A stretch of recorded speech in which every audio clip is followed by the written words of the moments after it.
கடல் தாண்டி கண்டம் விட்டு கண்டம் தாண்டி வந்து இந்த மண்ணிலே இயேசு பெருமானின் போதனைகளை பரப்பிய செயின்ட் தாமஸ் அவருக்கு என்ன தேவை இருந்தது? ஏன் இவ்வளவு தூரம் சிரமப்பட்டு கடல் பயணம்? அங்கேயே அவர் ஒரு குடும்பத்தை உருவாக்கி கொண்டு அந்த மண்ணிலேயே அவரால் வாழ்வை கழித்திருக்க முடியும்.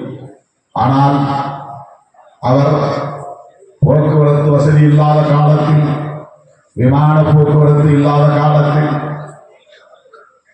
கடல் வழியே வந்து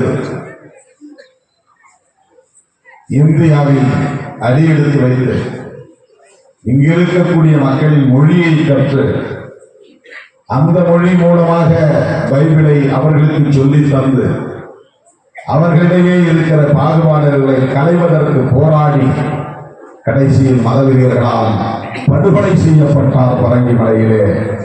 அவர்தான் இயேசுவின் சீடர்களுள் ஒருவரான தோமையர். யோசித்து பாருங்கள், நீங்க மாவட்ட செயலாளர் பொறுப்பு வாங்கி வச்சுக்கிட்டு வீட்டுக்குள்ளே உட்கார்ந்துருக்கீங்க. வேற ஊருக்கே போறது கிடையாது, கிராமத்துக்கு போறது கிடையாது, மக்களை பார்க்கறது கிடையாது, பாதிக்கப்படுற மக்களுக்காக போய் நிற்கிறது கிடையாது. வரணும்னா வண்டிக்கு டீசல் போடுறீங்க, கூட வர்ற 4 பேருக்கு சாப்பாடு வேணும்ன்றீங்க, 50,000 செலவாகும்னு சொல்றீங்க. இதுவா தொண்டு? இந்த உள்ளமா தொண்டு உள்ளம்?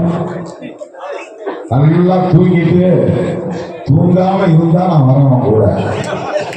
தூக்கத்தை ஒரு நாளும் குறைச்சது இல்லை. இன்னைக்கு ஒரு நாள் என் கூட இருக்கீங்க, அவ்வளவுதான். அடுத்த நாள் முழுக்க உங்களுக்கு தூக்கமும் உங்களுக்கு நல்ல ஓய்வு இருக்கும். தோமையர் அங்கிருந்து புறப்பட்டு பல ஆயிரக்கணக்கான மைல்களை தாண்டி இங்கே வந்து ஏழை எளிய மக்களை சந்தித்து உறக்கத்தை கலைத்து இழந்து ஓய்வை குலைத்து அந்த மக்களுக்காக அவன் மொழியை கற்று அவனுக்கு பைபிளை சொல்லிக் கொடுத்து அவன் விழிப்புணர்வு பெற வேண்டும் என்பதற்காக தன் வாழ்வை ஒப்படைத்துக் கொண்ட ஒரு மாமனிதர். இயேசு பெருமானுக்கு நிகரானவர்கள் என்று செய்தார்கள். ஒரு தலைவனை ஏற்றுக்கொண்டு அந்த தலைவன் சொன்ன போதனைகளை உலகம் முழுவதும் கொண்டு போய் சேர்த்த சீடர்கள் 12. இன்றைக்கு உலகத்தில் 200 நாடுகளில் கிறிஸ்தவம் பரவி இருக்கிறது என்று சொன்னார். உலகம் முழுவதும் இன்றைக்கு இயேசு பெருமானின் பெயர் உச்சரிக்கப்படுகிறது என்று சொன்னார். லட்சக்கணக்கான தேவாலயங்களில் மணி ஓசை கேட்கிறது என்று சொன்னார். வசனங்கள் உச்சரிக்கப்படுகின்றன என்று சொன்னார். இவ்வளவு பெரிய இயக்கத்தை கட்டி எழுப்பியவர்கள் அந்த 12 பேர். என்னால 2 பேரோட அதை உருவாக்க முடியல. 35 வருஷம் வாழ்க்கையை இதுக்காக ஒப்படைச்சேன். இயேசு பெருமான் 33 வருஷம் தான் வாழ்ந்தார். அதுல 3 வருஷம் தான் அவர் பப்ளிக் சர்வீஸ் பண்ணார். 30 வருஷம் அவர் எங்க இருந்தார் யாருக்கும் தெரியாது. வெறும் 3 ஆண்டுகள் தான் பொது தொண்டு அவர் பேசினது மக்கள்கிட்ட. அந்த 3 வருஷத்துல அவர் பேசுறதே அன்றைய ஆளுங்கட்சிக்காரங்களால பொறுத்துக்க முடியல. யார் குட்டையை குழப்பறான், மக்கள்கிட்ட போய் நமக்கு எதிராக பேசுறான், இவன் தொடர்ந்து இருந்தான்னா கதை கந்தலாயிரம் தூக்கு கைது பண்ணி சிலுவையில் அரைஞ்சி மரண தண்டனை கொடுத்துட்டாங்க. அது கவர்மெண்ட் செய்த ஒரு லீகல் மர்டர், சட்டப்பூர்வமான கொலை. இயேசு பெருமானை கொலை செய்தார்கள், அதுதான் உண்மை. ஏன்? மக்களுக்கு தொண்டு செய்தார், தூய தொண்டு செய்தார், விழிப்புணர்வு பெற செய்தார். 3 வருஷம் தான் அவருடைய சர்வீஸ். இப்ப நான் பொது வாழ்க்கைக்கு 35 வருஷம் ஆகுது. ஒரு இன்ஸ்டிடியூஷனை உருவாக்க முடியல, இந்த மாதிரி ஒரு பள்ளிக்கூடத்தை உருவாக்க முடியல. ஒரு மாவட்டத்தில் கூட கட்சிக்கு சொந்தமா ஒரு அலுவலகம் கிடையாது. மாவட்ட செயலாளர்கள்லாம் சொல்லி பார்த்துங்க, கட்சிக்கு ஒரு அலுவலகம் கிடையாது.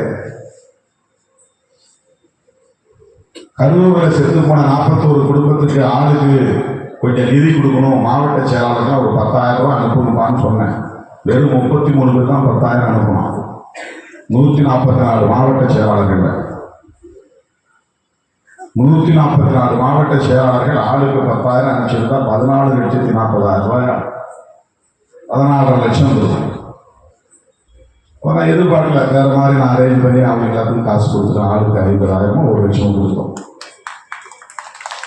கரூரில் போய் கொடுத்துட்டு அந்த தொண்டுள்ளம் இந்த பள்ளியை நிர்வாகம் செய்யக்கூடிய முதல்வராக, அதாவது தலைமை ஆசிரியராக இருந்தாலும், ஆசிரியர் பெருமக்களாக இருந்தாலும், தாளாளராக இருந்தாலும், அவங்களுக்கெல்லாம் வேற என்ன பர்சனல் அஜெண்டா இருக்கு சொல்லுங்க? என்ன என்ன தேவை அவங்களுக்கு இருக்கு? நம்முடைய சொந்த நலன் ஒன்றுமே கிடையாது. ஒவ்வொருத்தையும் பார்க்கும்போது அப்படியே அவங்களே நான் விட்டு பார்த்துருப்பேன். அவங்க வாழ்க்கை எப்படி அர்ப்பணிக்கப்பட்டு இருக்கிறது. இந்த அர்ப்பணிப்பு உணர்வு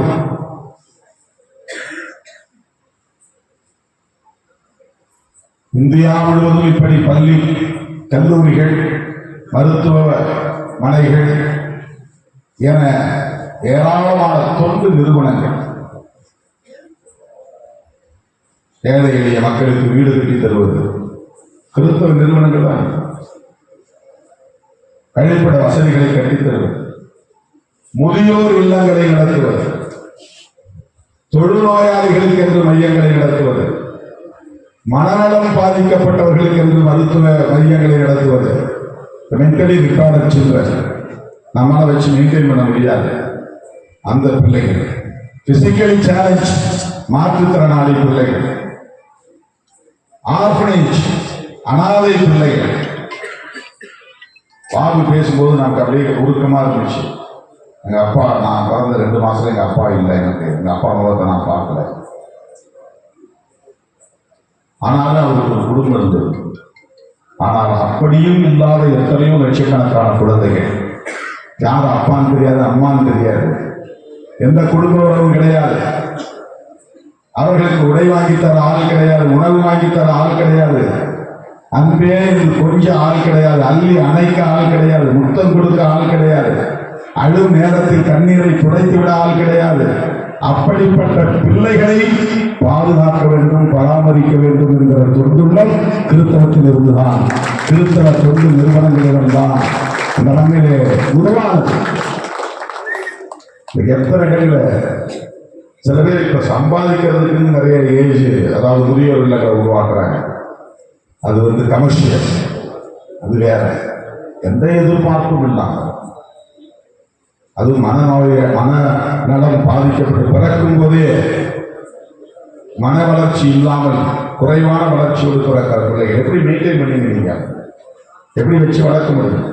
எந்த நேரத்தில் எப்படி கத்துவாங்கன்னு தெரியாது, உடையை உடுத்த மாட்டாங்க, நிர்வாணமா இருக்கிறவங்க அவங்களுக்கு தெரியாது, எந்த இடத்துல மலம் கழிப்பான்னு தெரியாது, எந்த இடத்துல சிறுநீர் கழிப்பான்னு தெரியாது. அந்த பிள்ளைகளை பெற்றோராலே வளர்க்க முடியாது.